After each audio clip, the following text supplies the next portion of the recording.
আমি আপনাদের সামনে পবিত্র কোরআনের সূরা নাহালের একটি আয়াতে কারিমা তেলাওয়াত করেছি। রাসূলুল্লাহ সাল্লাল্লাহু আলাইহি সাল্লামের কয়েকটি হাদিস পেশ করেছি। যে আয়াতে কারিমা তেলাওয়াত করেছি এই আয়াতে আল্লাহ তাআলা আদর্শ পরিবার সম্পর্কে আলোচনা করেছেন। একটা পরিবার কিভাবে সূচনা হয়, পরিবারের সন্তান কিভাবে একজন আদর্শ সভ্য মানুষ হবে, কিভাবে তার মধ্যে ইসলামী মূল্যবোধ তৈরি হবে, এই বিষয়ে আলোচনা করা হয়েছে। আল্লাহ তাআলা বলেন, ওয়াল্লাহু জাআলা লাকুম মিন আনফুসিকুম আজওয়াজা, আল্লাহ তোমাদের থেকে তোমাদের স্ত্রীদেরকে বানিয়েছেন। ওয়াজআলা লাকুম মিন আজওয়াজিকুম বানিনা, তোমাদের স্ত্রীদের থেকে তোমাদের সন্তানদেরকে আল্লাহ বানিয়েছেন। বাস্তবতা ওইভাবে প্রথমে স্বামী স্ত্রীর মাধ্যমে পরিবারের সূচনা হয়, এরপর স্ত্রীর গর্ভ থেকে আল্লাহ তাআলা সন্তানদেরকে দুনিয়াতে নিয়ে আসেন। এজন্য একজন আদর্শ সভ্য দিনদার নারী বিয়ে করা।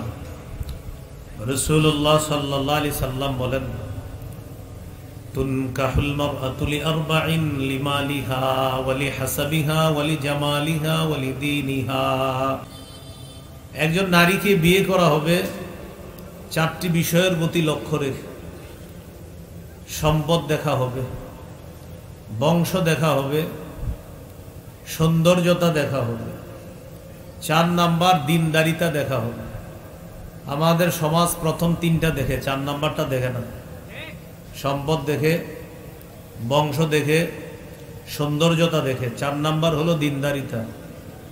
রাসূলুল্লাহ সাল্লাল্লাহু আলাইহি সাল্লাম বলেন, ফাসফার বিযাতিদ্দীনি তারিবাত ইয়াদাক, তুমি দিনদারিতাকে প্রাধান্য দাও। যদি দিনদারিতা প্রাধান্য না দাও, তোমার 2 হাত ধুলোই দূষরিত হোক, তুমি ধ্বংস হও, নাউজুবিল্লাহ। নবী বললেন দিনদারিতা প্রাধান্য দিতে, কিন্তু আমাদের সমাজ প্রাধান্য দেয় মাল, সৌন্দর্য, বংশ। যেটাকে প্রাধান্য দিতে বলছে দিনদারিতা, এটা প্রাধান্য দেয় না। এই জন্য দেখা যায় বিয়ে হতে না হতে 6 মাস না যাইতেই স্বামী স্ত্রীর মাঝে ঝগড়াঝাটি শুরু হয়। কিছুদিন পরে মাদ্রাসায় ফতুয়া বিভাগে উপস্থিত হয় যে এরকম ঘটনা ঘটে গেছে, এখন তালাক হবে কিনা। ওই যে দিনদারিতা প্রাধান্য দেয় নাই, বদ্দিনীর কারণে কিছুদিনের মধ্যেই 2 পরিবারের মধ্যে সমস্যা শুরু হয়ে যায়। এই জন্য দিনদারিতা প্রাধান্য দেওয়া। ছেলের ক্ষেত্রে 2টা বিষয় দেখবেন। রাসূলুল্লাহ সাল্লাল্লাহু আলাইহি সাল্লাম বলেন, মান তারদাউনা দীনাহু ওয়া খুলুকাহু, যেই ছেলের দিনদারিতা আর চারিত্রিক বৈশিষ্ট্য তোমাদের পছন্দ হয় তার কাছে মেয়েরে বিয়ে দিয়ে দিবা। চারিত্রিক বৈশিষ্ট্য ভালো, দিনদারিতা ভালো, তার কাছে মেয়ে বিয়ে দিয়ে দিবা। এইভাবে একটা পরিবারের সূচনা হবে। এরপর তারা পরিবার গঠন করার পর আল্লাহর কাছে একটা সন্তান চাইতেছে তারা। রাসূলুল্লাহ সাল্লাল্লাহু আলাইহি সাল্লাম বলেন, তোমাদের কেউ যখন তার স্ত্রীর কাছে গমন করবে এবং বৈধ পদ্ধতিতে সন্তান কামনা করবে, তখন স্বামী স্ত্রী আল্লাহ প্রদত্ত যে বৈধ একটা নিয়ম পালন করবে, সেটার আগে একটা সুন্নাহ পালন করবে। এই দোয়াটা পড়বে, বিসমিল্লাহি আল্লাহুম্মা জান্নিবিনাশ শায়তান ওয়া জান্নিবিশ শায়তানা মা রাযাকতানা। আল্লাহ আমাদেরকে শয়তান থেকে দূরে রাখেন, আর আমাদেরকে যেই সন্তান দান করবেন এই সন্তান থেকে শয়তানকে দূরে রাখেন। এই দোয়া করার পর যদি তাদের সন্তান দুনিয়াতে আসে, রাসূলুল্লাহ সাল্লাল্লাহু আলাইহি সাল্লাম বলেন, এই সন্তান দুনিয়াতে আসার পর শয়তান তার কোনো ক্ষতি করতে পারবে না। সন্তান দুনিয়াতে আসলো, আসার পর ছেলে হোক মেয়ে হোক তার কানে আজান দেওয়া। আমাদের সমাজ ছেলে হইলে আজান দেয়, মেয়ে হইলে আজান দূরের কথা, কাউরে জানায়ও না তার যে মেয়ে হইছে। সূরা নাহালের 58 নম্বর আয়াতে আল্লাহ বলেন, ওয়া ইযা বুশশিরা আহাদুহুম বিল উনসা যাল্লা ওয়াজহুহু মুসওয়াদ্দান ওয়া হুয়া কাযীম। কিছু মানুষ আছে তাদেরকে যখন কন্যা সন্তানের সুসংবাদ দেওয়া হয় তখন তাদের চেহারা কালো হয়ে যায় এবং কপাল কুঁচকায়। কন্যা হইল কেন? এই জন্য চেহারা কালো। ছেলে হইলে খুশি হয়, মেয়ে হইলে চেহারা কালো হয়ে যায়। কিন্তু মনে রাখতে হবে, ছেলে হোক মেয়ে হোক, আজান দিতে হবে। আবু দাউদের হাদিস 5105 নম্বর হাদিস, উবাইদুল্লাহ ইবনে আবি রাফে থেকে বর্ণনা। তিনি বলেন, সামিআতু রাসূলুল্লাহি সাল্লাল্লাহু আলাইহি ওয়াসাল্লাম আযানা ফি উযুনিল হাসান ইবনে আলী হিনা ওয়ালাদাতহু ফাতিমাতু বিস-সালাহ। হযরত হাসান যেদিন জন্মগ্রহণ করলেন, আলী রাদিয়াল্লাহু তাআলা আনহুর ছেলে হযরত হাসান যেদিন ফাতেমা রাদিয়াল্লাহু তাআলা আনহার গর্ভ থেকে দুনিয়াতে আসলেন, আমি নবীকে দেখেছি। নবী হযরত হাসানের কানে মুখ লাগিয়ে নামাজে যে আজান দেই আমরা, ওই আজানটা হযরত হাসানের কানে স্বয়ং আল্লাহ নবী নিজেই দিয়েছে। তাহলে সন্তান ছেলে হোক মেয়ে হোক, 1 নাম্বার আজান দেওয়া, 2 নাম্বার তাহনিক করানো। তাহনিক কি জিনিস? খেজুর চাবাবে, চাবানোর পর এই চাবানো খেজুরের যে থুতুটা মুখে লাগবে, কোন আল্লাহওয়ালা বুজুর্গের মাধ্যমে ওই খেজুর চাবিয়ে এই চাবানো থুতুটা বাচ্চার মুখে প্রথম দিবেন। সহিহ বুখারীর বর্ণনা, 3909 নম্বর হাদিস। আসমা রাদিয়াল্লাহু তাআলা আনহার বর্ণনা, তিনি বলেন, আন্নাহা হামালাত বি আব্দুল্লাহ ইবনে জুবাইর, তিনি পেটে আব্দুল্লাহ ইবনে জুবাইর রাদিয়াল্লাহু তাআলা আনহুকে পেটে ধারণ করলেন। এর মানে তিনি সন্তান সম্ভবা। তো তিনি বলেন, খরজতু ওয়া আনা মুতিম্মুন, আমি মদিনায় হিজরতের উদ্দেশ্যে রওনা করলাম। আমি ছিলাম আসন্ন প্রসবা। আসন্ন প্রসবা মানে আমার সন্তান যে কোনো সময় হয়ে যাবে। রওনা করলাম। আতাইতুল মাদিনাতা, মদিনায় চলে আসলাম। নাজালতু বি কুবা, কুবায় অবতরণ করলাম। যে কুবায় আল্লাহ রাসূল সাল্লাল্লাহু আলাইহি সাল্লাম 14 দিন অবস্থান করেছেন, সেই কুবায় অবতরণ করলাম। ফাওয়ালাতুহু বি কুবা, আমি আমার সন্তান আব্দুল্লাহকে কুবাই প্রসব করলাম। মদিনায় গেলাম, কুবা নামক এলাকায় আমার সন্তান আব্দুল্লাহকে আমি প্রসব করলাম।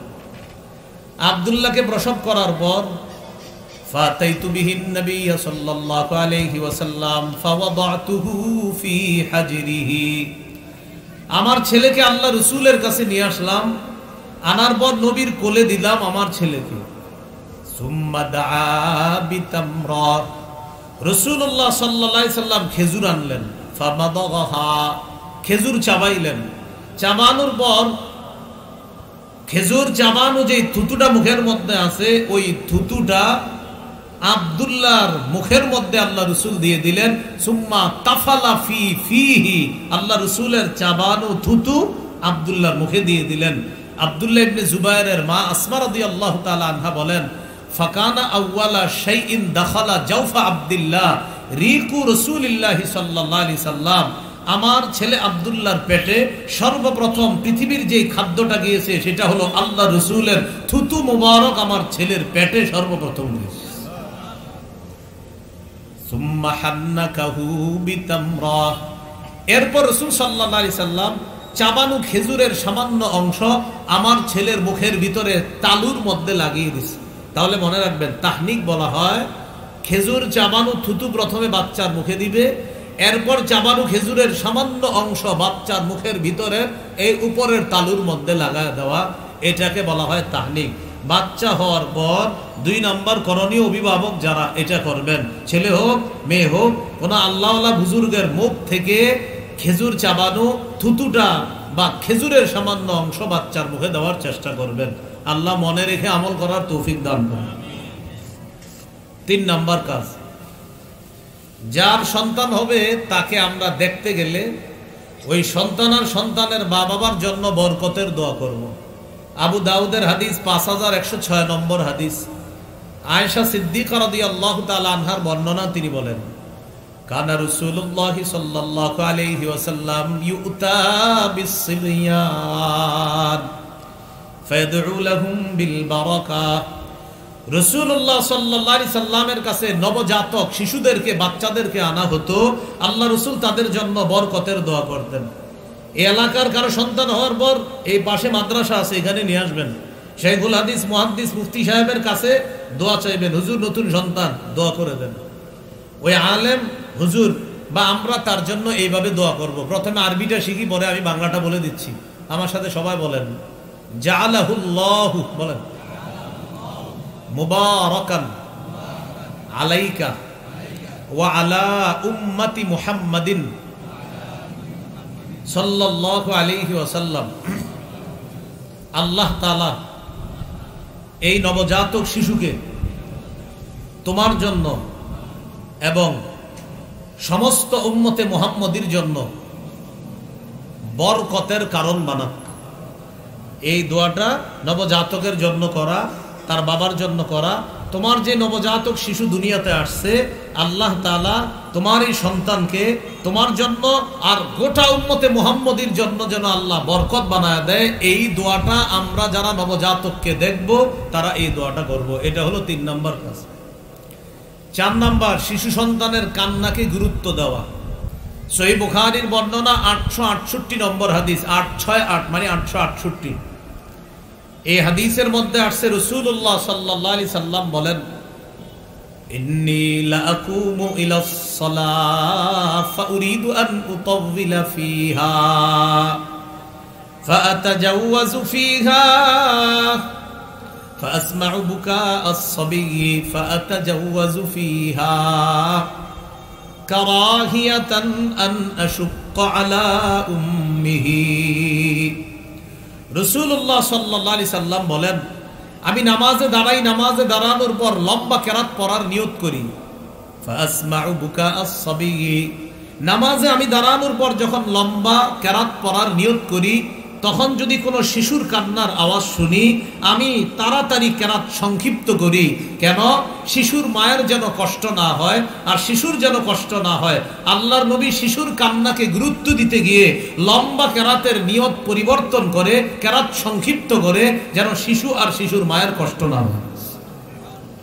তাহলে 4 নাম্বার, শিশুর কান্নাকে গুরুত্ব দেওয়া। 5 নাম্বার, আকিকা করা। ইহুদিরা ছেলে হইলে আকিকা করত, মেয়ের আকিকা করে না।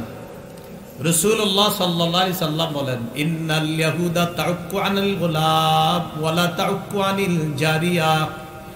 ইহুদিরা ছেলের আকিকা করে, মেয়ের আকিকা করে না। ফাউক্কু আনিল গুলামি শাতাইন ওয়া আনিল জারিয়াতি শাতান। রাসূলুল্লাহ সাল্লাল্লাহু আলাইহি সাল্লাম বলেন, তোমরা ছেলের পক্ষ থেকে 2টি ছাগল আকিকা করবা, মেয়ের পক্ষ থেকে 1টি ছাগল আকিকা করবা। ইহুদিরা ছেলের পক্ষ থেকে আকিকা করে, মেয়ের পক্ষ থেকে আকিকা করে না। ও আমার উম্মত, ছেলে হলে 2টা ছাগল আকিকা করবা, মেয়ে হলে 1টা আকিকা করবা। মাসালা মনে রাখা, ছেলের পক্ষ থেকে যদি 1টি ছাগল আকিকা করা হয় তাও আদায় হয়ে যাবে। কোনো সামর্থ্যের অভাব বা কোনো কারণে যদি 1টা ছাগল ছেলের পক্ষ থেকে আকিকা করা হয় তাও আদায় হয়ে যাবে। রাসূলুল্লাহ সাল্লাল্লাহু আলাইহি সাল্লাম তার নাতি হাসান রাদিয়াল্লাহু তাআলা আনহুর পক্ষ থেকে 1টি ছাগল আকিকা করেছিলেন। এখান থেকে বোঝা যায় 1টি ছাগল আকিকা করলেও ছেলের আকিকা হয়ে যাবে। 7ম দিনে আকিকা করার চেষ্টা করা।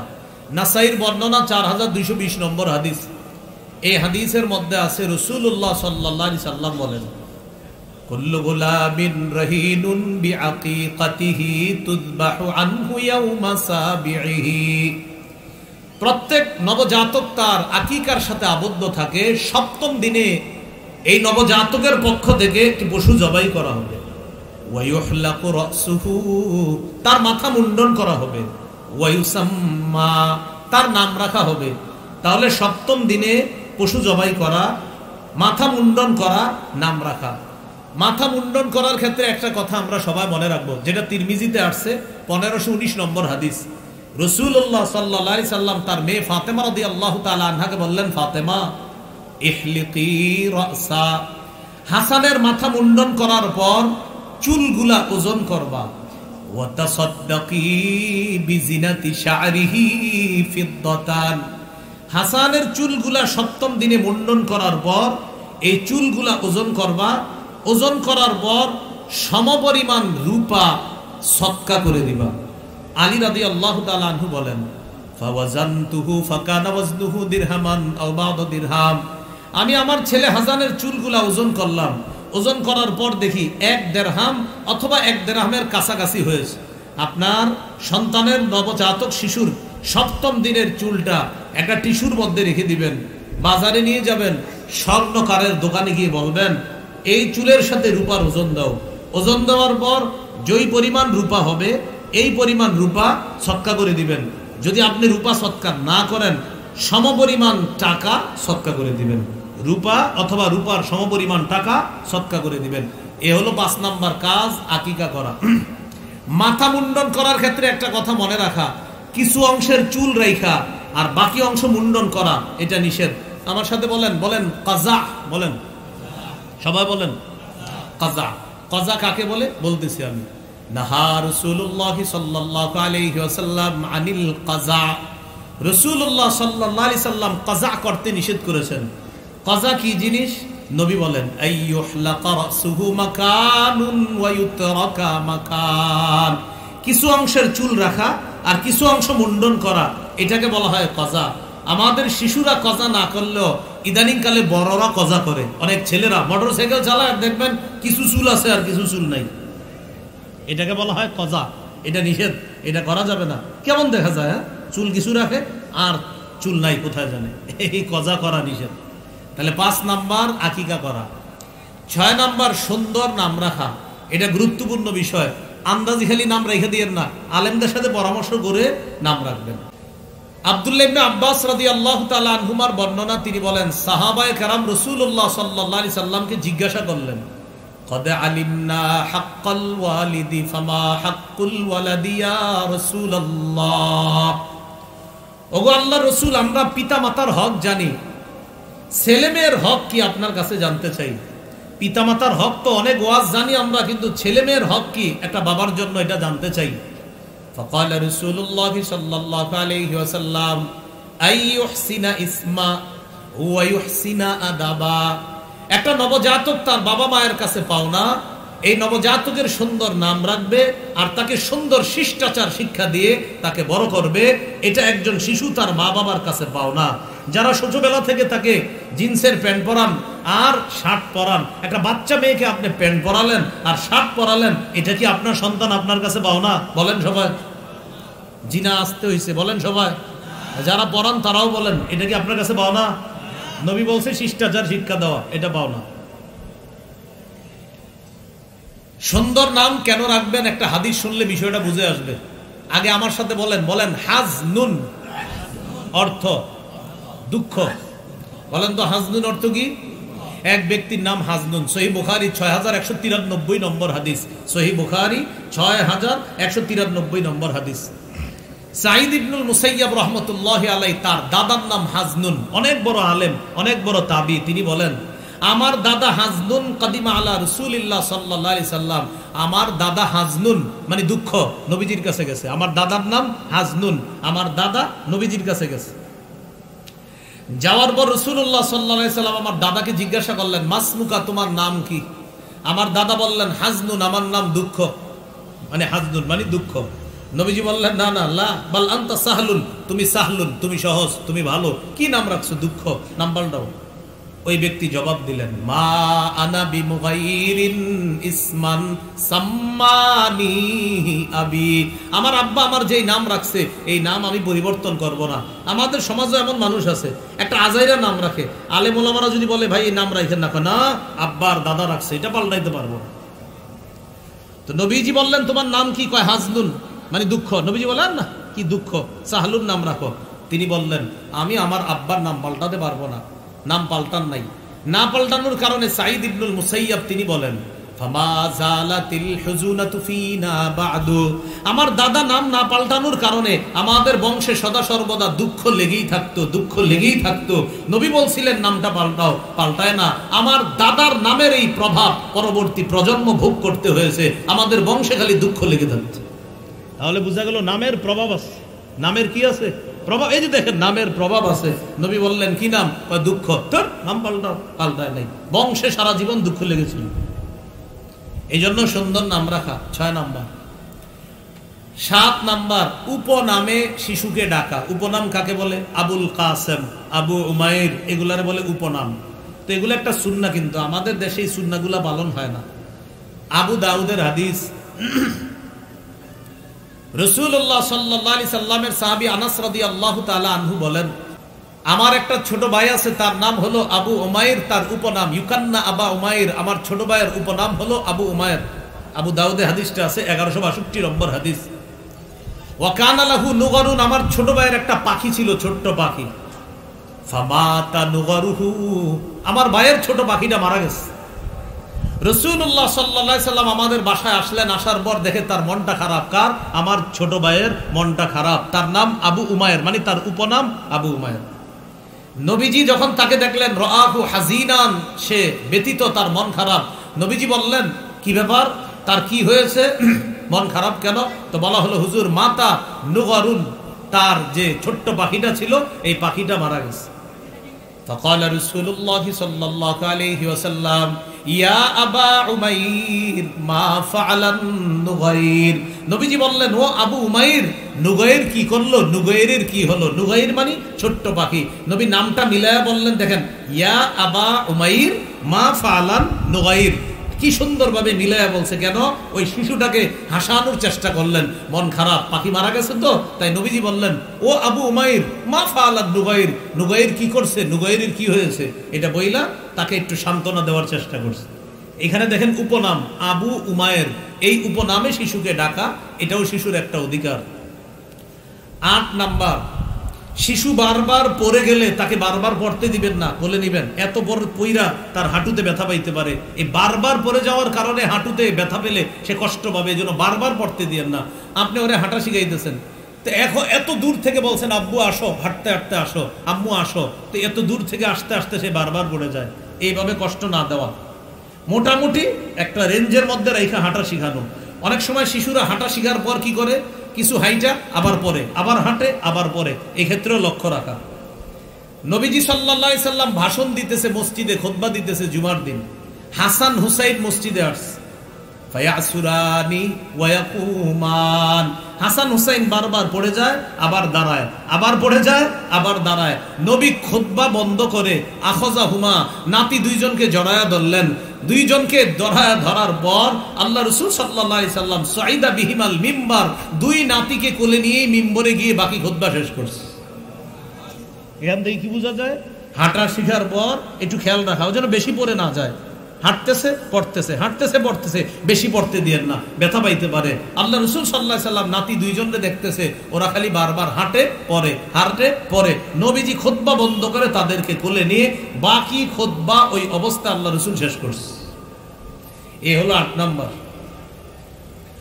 9 নাম্বার, সুন্দর পোশাকে অভ্যস্ত করা, কালারটা যাতে সুন্দর হয়, আজাইরা উল্টা পাল্টা কালার যেন না হয়। আব্দুল্লাহ ইবনে আমর রাদিয়াল্লাহু তাআলা আনহুমার বর্ণনা, তিনি বলেন, রাআহু রাসূলুল্লাহ সাল্লাল্লাহু আলাইহি ওয়াসাল্লাম ওয়া আলাইহি সাওবানি মুআসফারান, আল্লাহ রাসূল তার সাহাবী আব্দুল্লাহ ইবনে আমরকে দেখলেন, তার শরীরের মধ্যে দুটি কুসুম রঙের কাপড়। কি রঙের? কুসুম রং। فقال رسول الله صلى الله عليه وسلم هذه ثياب الكفار فلا تلبسها, নবী বললেন, এগুলা কাফেরদের পোশাক, খোলো, এগুলা আর পরবা না। কুসুম রঙের পোশাক দেখে বললেন, এগুলা কাফেরদের পোশাক, এগুলা পরবা না। তাহলে কি শিখলাম? সন্তানের পোশাক নির্বাচনে কালারটাও গুরুত্বপূর্ণ, ঠিক না? হ্যাঁ, এটা কিন্তু ছোটবেলা থেকে মনে রাখবেন। 10 নাম্বার, এটা আমার সাথে একটু বলেন, সবাই বলেন, বলেন, এমন পোশাকে, বলেন, শিশুকে অভ্যস্ত করা যেই পোশাক সতর ঢেকে রাখে। শিশুর সতর না ঢাকলে তো গুনাহ হবে না, কিন্তু ওরে শিখাতে হবে ছোটবেলা থেকে যে সতর ঢাকতে হয়, এমন পোশাকে তাকে অভ্যস্ত করা। সূরা আরাফের 26 নম্বর আয়াতে আল্লাহ বলেন, ইয়া বানি আদম ক্বাদ আনজালনা আলাইকুম লিবাসা ইউয়ারি সাওআতিকুম ওয়ারিশা, হে আদম সন্তান, আমি তোমাদের জন্য পোশাক দিলাম, তোমাদের উপর পোশাক দিলাম, তোমাদের জন্য পোশাক নাজিল করলাম। কেন? ইউয়ারি সাওআতিকুম, তোমাদের জন্য এমন পোশাক আমি আল্লাহ দিয়েছি যে পোশাক তোমাদের লজ্জাস্থান ঢেকে রাখে। ওয়ারিশা, এবং তোমাদের সৌন্দর্যতার কারণ। যে পোশাক তোমাদের লজ্জাস্থান ঢেকে রাখে আর তোমাদের সৌন্দর্যতার কারণ। তাহলে শিশুকে এমন পোশাকে অভ্যস্ত করা যেন ছোটবেলা থেকেই ও ইসলামটা শিখে বড় হতে পারে। কি বলেন, হিম্মত করা যায় কিনা ইনশাআল্লাহ? এমন পোশাকে বিশেষ করে মা বোনদেরকে, যারা আমরা ঘরে থাকে, তাদেরকে এই কথাগুলো বলে দেওয়া। আল্লাহ আমল করার তৌফিক দান করেন। 11 নাম্বার, বলেন সাদা পোশাকে বলেন অভ্যস্ত করা। কোন পোশাক বেশি গুরুত্ব দেওয়া বলেন তো? সাদা পোশাক। ক্বালা রাসূলুল্লাহ সাল্লাল্লাহু আলাইহি ওয়াসাল্লাম ইলবাসু মিন সিয়াবিকুমুল বায়াদ। নবীজি বলেন পোশাকের মধ্যে সাদা পোশাকটা বেশি পরিধান করবা। পোশাকের মধ্যে সাদা পোশাকটা বেশি পরিধান করবা। অন্য পোশাককে আমি নাজায়েজ বলতেছি না, কিন্তু নবীজি বলেন সাদা পোশাক বেশি তোমরা পরিধান করবা। কেন? এটা সর্বোত্তম পোশাক। ওয়াকাফিনু ফিহা মাউতাকুম, আর তোমাদের মৃতদেরকেও সাদা পোশাকে কাফন দিবা। তাহলে বলেন তো, জীবিত যারা, নবী বলেন জীবিতরাও সাদা পোশাক পরে থাকবা, আর তোমাদের মধ্যে যারা মৃত তাদেরকেও সাদা পোশাকে কাফন পরিয়ে কবরে রাখবা। তাহলে জীবিতরা সাদা পোশাক, মৃতরাও সাদা পোশাক। জীবিতরা সাদা পোশাক কেন পরবে? বারবার তাকাবে আর স্মরণ করবে আমার যে কোনো সময় আমার শরীরের উপর চূড়ান্ত সাদা পোশাক উঠতে পারে, যেটা দিয়ে মানুষ আমাকে কবর দিবে। এই জন্য সাদা পোশাকে তাকাবেন আর মরণের কথা স্মরণ হবে যে আমি মারা গেলেও এই কালার দিবে জনগণ আমাকে। এ হলো 11 নাম্বার। 12 নাম্বার, এটা আমার সাথে একটু বলেন। বলেন এমন পোশাক পরাবো না যেই পোশাক অহংকারী বানিয়ে দেয়, অপচয়ের কারণ হয়। তাহলে শিশুকে ছোটবেলা থেকে এমন পোশাক পরাবো না যেই পোশাক অহংকার প্রকাশ পায় আর যেই পোশাক অপচয়ের কারণ হয়, এরকম পোশাক পরাবো না। ক্বালা রাসূলুল্লাহ সাল্লাল্লাহু আলাইহি ওয়াসাল্লাম কুলু ওয়াশরাবু। রাসূলুল্লাহ সাল্লাল্লাহু আলাইহি ওয়াসাল্লাম বলেন তোমরা খাও, তোমরা পান করো। ওয়া তাসাদ্দাকু, তোমরা দান খয়রাত করো। এরপরে নবী বলেন ওয়ালবাসু, তোমরা এমন পোশাক পরিধান করো মা লাম ইউখালিতহু ইসরাফুন আও মাখিলা, এমন পোশাক পরো যেই পোশাকে অপচয় হয় না আর যেই পোশাকে অহংকার প্রকাশ পায় না, এমন পোশাক তোমরা পরিধান করো। আপনি মাশাআল্লাহ এমন পোশাক পরতেছেন, একটু আগে আপনি ঠিক ছিলেন, পোশাক পরার পরে আপনার আশেপাশেও যাওয়া যায় না। বিষয়টা যেন এমন না হয়। এ হলো 12 নাম্বার। 13 নাম্বার, এটা আমার সাথে একটু বলেন। বলেন শিশু সন্তান যদি ছেলে হয় তাকে রেশম এবং স্বর্ণ থেকে দূরে রাখা। কি থেকে? রেশম এবং স্বর্ণ থেকে। শিশু সন্তান যদি কি হয়, ছেলে হয়, ছোটবেলা থেকে শিখানো, রেশম পরানো যাবে না, স্বর্ণ পরানো যাবে না। ক্বালা রাসূলুল্লাহ সাল্লাল্লাহু আলাইহি ওয়াসাল্লাম উহিল্লাত যাহাবু ওয়াল হারীরু লিউনাসি উম্মতি ওয়া হুযিমা আলা যুকুরিহা। রাসূলুল্লাহ সাল্লাল্লাহু আলাইহি সাল্লাম বলেন আমার উম্মতের নারীদের জন্য রেশম এবং স্বর্ণ বৈধ করা হয়েছে, আমার উম্মতের পুরুষের জন্য রেশম এবং স্বর্ণ হারাম করা হয়েছে। আমার উম্মতের নারীদের জন্য রেশম স্বর্ণ বৈধ করা হয়েছে, আমার উম্মতের পুরুষের জন্য রেশম এবং স্বর্ণ হারাম করা হয়েছে। সব কিছু শিখায়া দেওয়া। এবার আমার সাথে বলেন এমন কি? বলেন জুতা পরানো শিখায়া দেওয়া। বলেন কি পরানো শিখায়া দেওয়া? শিশুকে ছোটবেলা থেকে জুতা পরিধান করাও শিখাবেন। মাঝে মাঝে দেখবেন শিশু এক পায়ে জুতা পরে আরেক পায়ে পরে না, না এটা দিবেন না, ওরে 2 পায়ে জুতা পরাবেন। জুতা না পরলে 1 পায়েও পরাবেন না, পরালে 2 পায়ে পরাবেন। ক্বালা রাসূলুল্লাহ সাল্লাল্লাহু আলাইহি ওয়াসাল্লাম লা তামশি ফি নালিন ওয়াহিদ। রাসূলুল্লাহ সাল্লাল্লাহু আলাইহি সাল্লাম বলেন এক পায়ে জুতা পরিধান করে হাঁটবা না, এক পায়ে জুতা আরেক পা খালি। নবী বলে না এইভাবে হাঁটবা না, এইভাবে হাঁটবা না। ওয়ালা তাকুল বিশিমালিকা, বাম হাতে খাবা না। ওয়ালা তাশতামিলিস সাম্মা,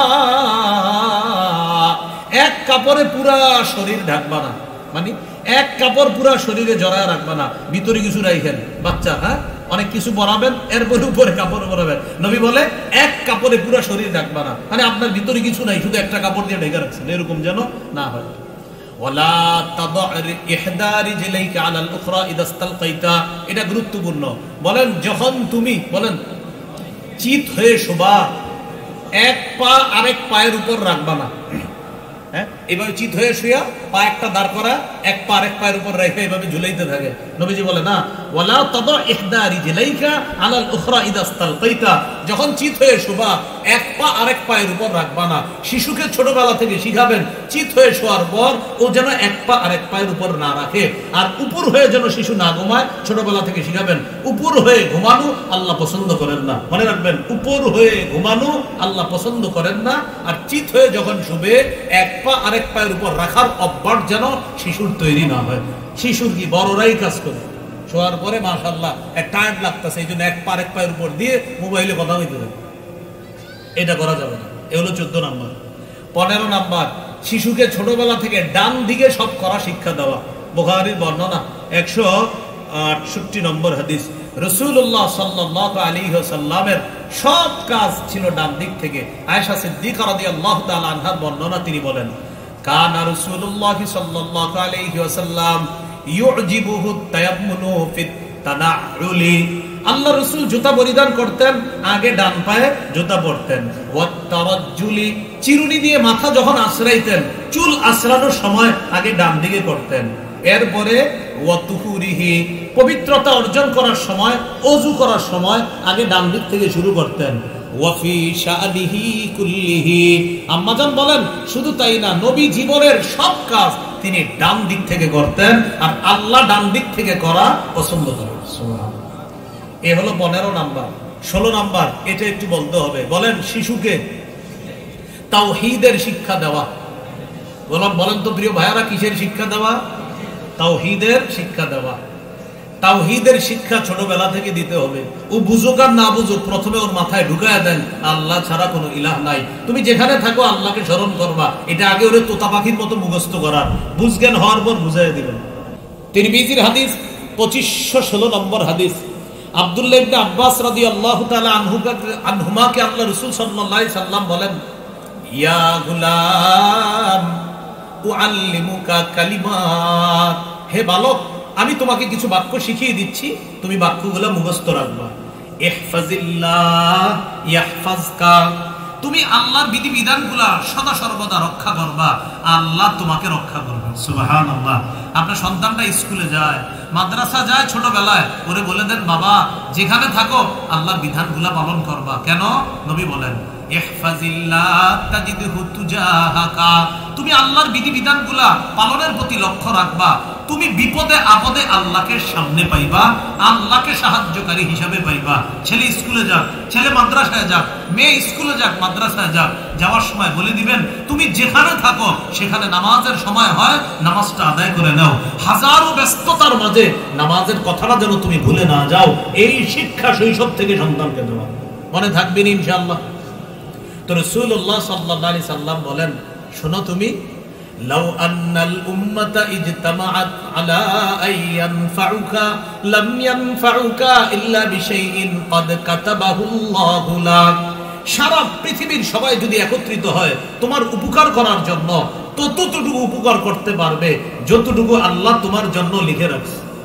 ওয়ালাউ আন্নাল উম্মাতা ইজতামাউ আলা আইয়াদুররুকা লাম ইয়াদুররুকা ইল্লা বিশাইইন ক্বাদ কাতাবাহুল্লাহু আলাইক, সারা পৃথিবীর সবাই মিলে যদি তোমার ক্ষতি করার চেষ্টা করে ততটুকু পারবে যতটুকু আল্লাহ লিখেছে, এর চেয়ে বেশি ক্ষতি করতে পারবে না। এটা শিখান সন্তানকে, সারা পৃথিবী মিলেও তোমার উপকার ততটুকু পারবে করতে যতটুকু আল্লাহ চায়, সারা পৃথিবী তোমার ক্ষতি ততটুকু করতে পারবে যতটুকু আল্লাহ চায়। এটা সন্তানকে শিক্ষা দেন ছোটবেলা থেকে। 17 নাম্বার, ঈমানি তরবিয়ত শিক্ষা দেওয়া। এবার আমার সাথে বলেন, বলেন শ্রেষ্ঠ তরবিয়ত, বলেন নামাজের শিক্ষা। আবার বলেন শ্রেষ্ঠ তরবিয়ত কিসের শিক্ষা? নামাজের শিক্ষা। ওরে ছোটবেলা থেকে বুঝান, বাবা মা সারা পৃথিবীতে যা করো একটা কাজ কখনো ভুলবা না, নামাজ পড়া। ও যেন ছোটবেলা থেকে এটা মুখস্থ করে, বুঝজ্ঞান হওয়ার পর বুঝবে যে নামাজ আমাকে শিখাইছে আমার আব্বা আম্মা, যে কোনো অবস্থাতে এটা ছাড়া যাবে না। এই জন্য রাসূলুল্লাহ সাল্লাল্লাহু আলাইহি সাল্লাম বলেন, মুরু আওলাদাকুম বিস-সালাত ওয়া হুম আবনাউ 7 সিনিনা, তোমরা তোমাদের সন্তানদেরকে নামাজের আদেশ করো যখন তাদের বয়স হয় 7। ওয়াদরিবুহুম আলাইহা ওয়া হুম আবনাউ 10 সিনিনা, যখন তাদের বয়স 10 বছর হয় তখন তাদেরকে তোমরা নামাজের জন্য প্রয়োজনে মৃদু আঘাত করো। 7 বছর বয়সে নামাজের হুকুম করো, আর 10 বছর বয়সে প্রয়োজনে তাদেরকে মৃদু আঘাত করো। এই হলো 17 নাম্বার করণীয়। 18 নাম্বার করণীয়, সন্তানকে কোরআনের শিক্ষা দেওয়া। প্রিয় ভাইয়ারা বলেন, কিসের শিক্ষা দেওয়া? কোরআনের শিক্ষা দেওয়া। সহিহ বুখারীর বর্ণনা 5027 নম্বর হাদিস, قال رسول الله صلى الله عليه وسلم خيركم من تعلم القرآن وعلمه, তোমাদের মধ্যে সর্বোত্তম ওই ব্যক্তি যে কোরআন শিখে অন্যকে শিখায়। অন্য বর্ণনায় নবীজি বলেন তাআল্লামুল কুরআন ওয়াল ফারাইদ ওয়া আল্লিমুন নাস, মানুষ তোমরা কোরআন শিখো আর ফরজ বিদ্যা শিখো, ফারাইজ বিদ্যা মানে সম্পদ বন্টন নীতি শিখো। ওয়া আল্লিমুন নাস, এগুলা মানুষকে শিখাও। ফাইন্নি মাকবুজ, আমি চিরকাল থাকবো না, আমি চলে যাব, আমি বিদায় নিব, এগুলা তোমরা অন্যকে শিখায় দাও। তো সন্তানকে কোরআনের শিক্ষায় শিক্ষিত করা, সন্তানকে শৈশব থেকে কোরআনের শিক্ষা দেওয়ার চেষ্টা করা, আল্লাহ তৌফিক দান করেন। 19 নাম্বার বলেন নামাজে, বলেন শিশুর উপস্থিতিকে গুরুত্ব দেওয়া। আবার ছোট মানুষের উপস্থিতিকে গুরুত্ব দেওয়া। মনে করেন শিশুরা মসজিদে আসে, বৃদ্ধরাও আসে, ইমাম সাহেব বৃদ্ধ শিশুদের প্রতি লক্ষ্য রেখে নামাজ পড়াতে হবে। রাসূলুল্লাহ সাল্লাল্লাহু আলাইহি সাল্লাম বলেন ইদা আম্মা আহাদুকুমুন নাস, তোমাদের কেউ যখন মানুষের ইমামতি করে ফালইউখাফফিফ, সে যেন নামাজে সংক্ষেপভাবে তাড়াতাড়ি ফরজ নামাজটা আদায় করায় দেয়। মানে ইমাম যে হবে তিনি যেন পিছনে মুসল্লিদের প্রতি লক্ষ্য রেখে ফালইউখাফফিফ, নামাজের কেরাতগুলা সংক্ষেপে করে নামাজটা শেষ করবে। কেন? ফাইন্না ফীহিমুদ দাঈফা ওয়াল কাবীরা ওয়াল মারিদা ওয়াস সাগীরা, কারণ ইমামের পিছনে দুর্বল আছে, সবল আছে, বৃদ্ধ আছে, ছোট আছে, অসুস্থ ব্যক্তি আছে। ইমাম অসুস্থের প্রতি লক্ষ্য রাখবে, বৃদ্ধের প্রতি লক্ষ্য রাখবে, দুর্বলের প্রতি লক্ষ্য রাখবে, শিশু উপস্থিত যে হয়েছে তার প্রতিও লক্ষ্য রেখে ইমাম সাহেব নামাজে ফরজ নামাজটা তাদের প্রতি লক্ষ্য রেখে কেরাত যথাসম্ভব সংক্ষিপ্ত করে নামাজটা সুন্নাহ পদ্ধতিতে শেষ করবে। তাহলে শিশুর উপস্থিতি যদি নামাজে হয় এটাকে গুরুত্ব দেওয়া। এ হলো 19 নাম্বার। 20 নাম্বার শেষ করে দিচ্ছি, বলেন শিশুর সাথে খেলাধুলা করা। কি করা? মোবাইল হাতে দিয়েন না, ওর সাথে খেলেন, বাসায় রাস্তায় সাইকেল দিয়ে ওর সাথে খেলেন, মোবাইলটা হাতে দিয়েন না। বাসার সামনে লিখে রাখবেন এই বাসায় বাচ্চাদের সামনে মোবাইল চালানো নিষেধ, এটা লিখে রাখবেন। ইবনে মাজার হাদিস, আল্লাহ রাসূল সাল্লাল্লাহু আলাইহি সাল্লাম মেহমান হয়ে এক জায়গায় যাইতেছে, রাস্তায় যাওয়ার সময় দেখে মদিনার এক গলিতে হযরত হুসাইন খেলতেছে। সুবহানাল্লাহ, কে খেলতেছে? হুসাইন। হাদিসের বর্ণনা ফাইদা হুসাইনুন ইয়ালআবু ফিস সিক্কা, হুসাইন ইয়ালআবু খেলতেছে ফিস সিক্কা। সিক্কা শব্দের অর্থ গলি। বলেন সিক্কা অর্থ কি? গলি। তো হযরত হুসাইন রাদিয়াল্লাহু তাআলা ছোট মানুষ ওই গলিতে খেলতেছে। যখন নবীজি তার নাতিকে দেখছে খেলতেছে, নবীজি কি করলেন? ফাতাকাদ্দামা, তাড়াতাড়ি সবার সামনে গিয়ে হুসাইনের কাছে গেছে। যাওয়ার পর নবীজি খালি তারে ধরার চেষ্টা করতেছে। আমরা খেলি না এরকম বাচ্চাদের সাথে, ওরে ধরার চেষ্টা করি। আল্লাহ রাসূল ঠিক হযরত হুসাইনকে ধরার চেষ্টা করতেছে। হাদিসে আছে হুসাইন কি করা শুরু করলেন? ওয়ায়াফিরুহা হুনা ওয়ায়াফিরুহা হুনা, হুসাইন খালি পালায়, একবার এদিকে পালায়, একবার এদিকে পালায়, আর আল্লাহর নবীও চারদিকে খালি তারে ধরতে চায়। সুবহানাল্লাহ। ওয়ায়ুদাহিকুহু, আল্লাহ রাসূল খালি হাসাইতেছে, নিজেও হাসতেছে, হুসাইনকেও হাসাইতেছে। হুসাইন হাসি দিয়ে একবার এদিকে পালায়, আরেকবার আরেক দিকে পালায়। তো নবীজিও তার নাতির সাথে এইভাবে হুসাইন রাদিয়াল্লাহু তাআলা আনহুর সাথে হাসতেছে আর নাতিকে ধরার চেষ্টা করতেছে। এক পর্যায়ে নাতিকে আল্লাহ রাসূল আখাযাহু, ধরে ফেললেন, ধরে আল্লাহ রাসূল তার নাতিকে চুমা দিলেন। তাহলে শিশুর সাথে খেলা। আল্লাহ রাসূল সাল্লাল্লাহু আলাইহি সাল্লাম মদিনার গলিতে যখন তার নাতিকে দেখলেন যে তার নাতি খেলতেছে, নবীজিও তাড়াতাড়ি সামনে গেলেন, তার নাতিকে ধরার চেষ্টা করতেছে। রাসূলুল্লাহ সাল্লাল্লাহু আলাইহি সাল্লামকে দেখা নাতি হুসাইন রাদিয়াল্লাহু তাআলা আনহু একবার এদিকে দৌড়ায়, আরেকবার ওদিকে দৌড়ায়। নবীজিও এইভাবে দৌড়াইতে দৌড়াইতে নাতিকে ধরে ফেলছে। এইভাবে বাচ্চার সাথে খেলাধুলা করা। কয়টা বললাম? 20টা বললাম। কয়টা? 20টা। আমার সংকলন করা আছে প্রায় 64টা। 20টা বললাম, এতটুকুই থাক আজকে পর্যন্তই।